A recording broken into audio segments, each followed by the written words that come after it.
Hi, welcome back to Into the Cina-Verse. This is part 4 of the Batman series. So it's titled The Birth of the Bat Family. If you haven't seen part 3, click the link in the description below. So in this video, we're going to be talking about Alfred's relationship to Batman, Gordon's, and Catwoman. Start off with, I think, the closest person who has a relationship to Bruce Wayne / Batman, and it's Alfred. Obviously, the Alfred is most common relationship that Batman has, except for Gordon. What did you think about this Alfred? That was kind of the evolution of the Alfred character throughout the times, because he started out as Bruce Wayne's, Batman's butler, but over the course of time, he became part of his mythos. In this film, I see Alfred as not as a sort of father figure, because Bruce Wayne does tell him, Alfred, you're not my father.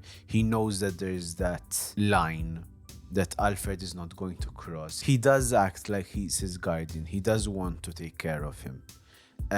He does treat him in a way like he's his son, but it's a one-sided relationship, So for Alfred, Bruce is kind of like his adopted son, but it's one-sided. For Bruce, he's not his father. But we do see a caring side from Bruce.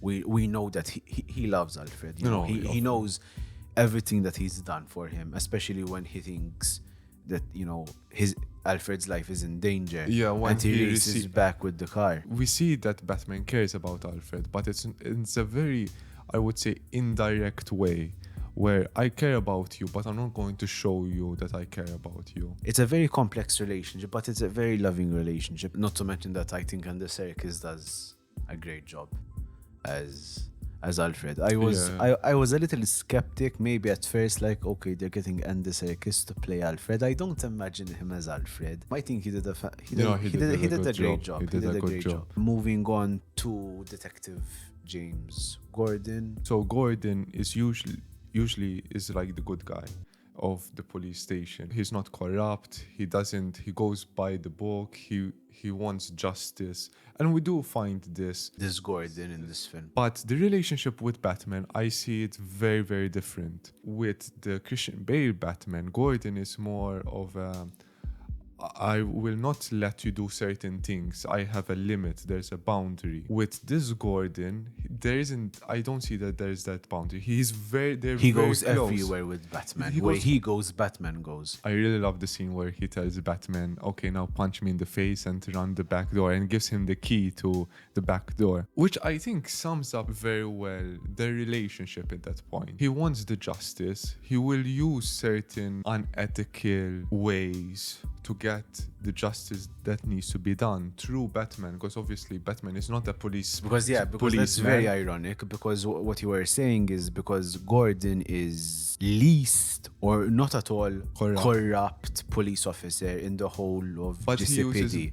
Exactly. But he uses Batman, which technically it's against the rules. Exactly, because he's putting his trust in a vigilante, a person who's technically breaking the law. Yes, he's not corrupt. Gordon is not a corrupt person, but when he trusts Batman, can you call that corruption? I wouldn't call that, I think, corruption, because he's not benefiting from anything. He's getting more hate because he's working with Batman. That's why it's ironic, where he's a very uncorrupt person but uses certain unethical ways, like using Batman. The thing that I really loved about the whole relationship between Batman and Gordon is how they play off each other. They have a very good partnership, and we saw that in the Christopher Nolan one as well. Yeah, they still had. But in this one, it really came out very much.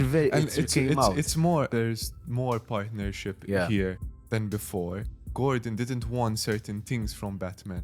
He would try and stop Batman at certain times. Here now we see that what they do together is sort of they're both agreeing and are on the same page more. So, like, for example, one of my favorite scenes in the Batman, when they're interrogating Penguin, like, it reflects like their partnership, like they're in it together. Yeah. And at that moment, I really wanted Penguin to say, Like, what is this? Some kind of dynamic duo, kind of. I wanted that Easter egg. You wanted that That's a reference reference. to Batman and Robin. Moving on to Selina Kyle, Catwoman. We've seen Catwoman in films, I think twice. So you had Michelle Pfeiffer in 1992 Batman Returns. You had yes, I Halle forgot. Berry in Catwoman. I don't know which year it came out. And Hathaway in Dark Knight Rises. Now we see an actual Catwoman, and I feel that she's very comic Catwoman. She's very comic book accurate in everything she does. He's more traditional,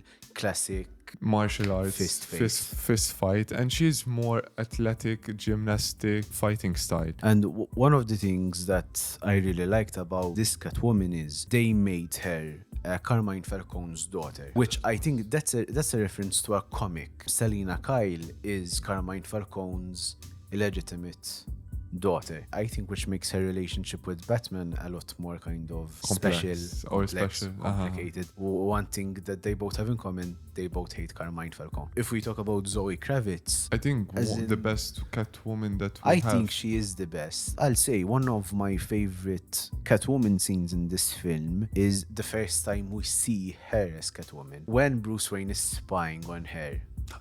Kind of a pervy way, but yeah, it was weird.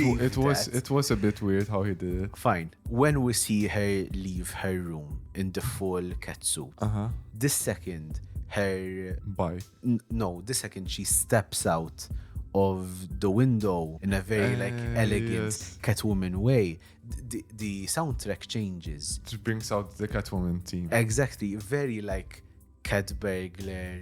Also, there's a bit of a Spanish twist in the kind of, yeah, exactly that. A very Catwoman-esque feel, and I really enjoyed that one because, all right, that was Selina Kyle. Now we have Catwoman, and that complements Batman. You know, everything was brought about great in this film, from Batman to his supporting characters, to the relationships, to the villains, everything. I don't think we will see her in the next film. I think obviously she'll come back.